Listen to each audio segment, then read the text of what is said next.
a very traditional family. I have a mother and a father who are still married and conceived my older sister and I in wedlock. My mother and father are very traditional people and value the sanctity of marriage very highly. And they raised my sister and I in this ideal. But my sister and I are more liberal people when defining a family. I guess that's true of any younger generation when reflecting on older generations. My definition of a family is two or more people who are connected through a legal or blood connection to children. And I feel like this is best exemplified by defining what I would and would not call a family. So, what is a family is, for example, a homosexual couple with an adopted child, a single parent with a child, non-married people with a child, a polyamorous relationship with a child, and what isn't a family in my idea is married couples, be they heterosexual or homosexual.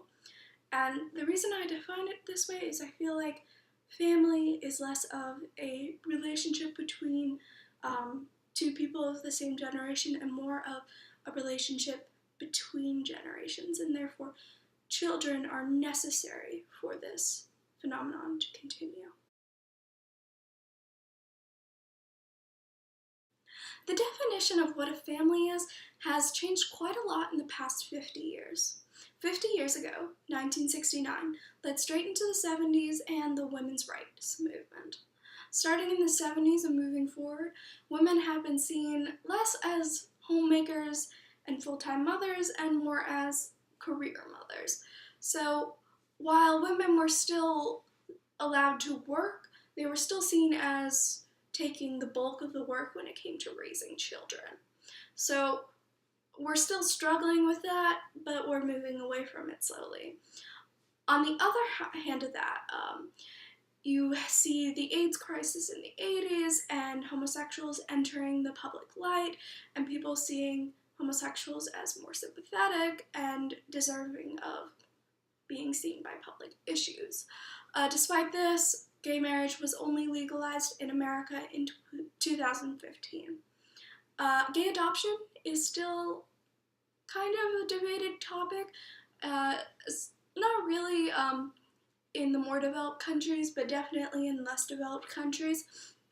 But even in America, even Florida hasn't legalized gay adoption. So we're moving towards the idea of homosexuals starting families slowly, but not as quickly as we would like it to be.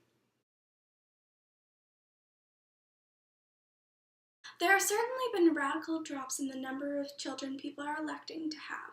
2017 had, after all, the fewest newborns since 1987. It is also important to note that the decline of the fertility rate is characteristic of many developed countries. In a way, this is a new trend, and that is becoming more prevalent recently. In another way, we can clearly see how fertility rates have been dropping all over the world, especially in more developed countries such as Japan and Italy. As women become more equal to men, many are choosing to focus more on their careers and put off having a family. Families are seen as less essential to women now. Society prioritizes the idea of having a family less than it used to. Our country is also becoming more educated about safe sex. Through this, we are slowly eliminating the unintentional births. Abortions are also slowly being destigmatized. This is true of anything which is constantly discussed and debated by the public eye. All of these combined provides a perfect storm for low fertility rates.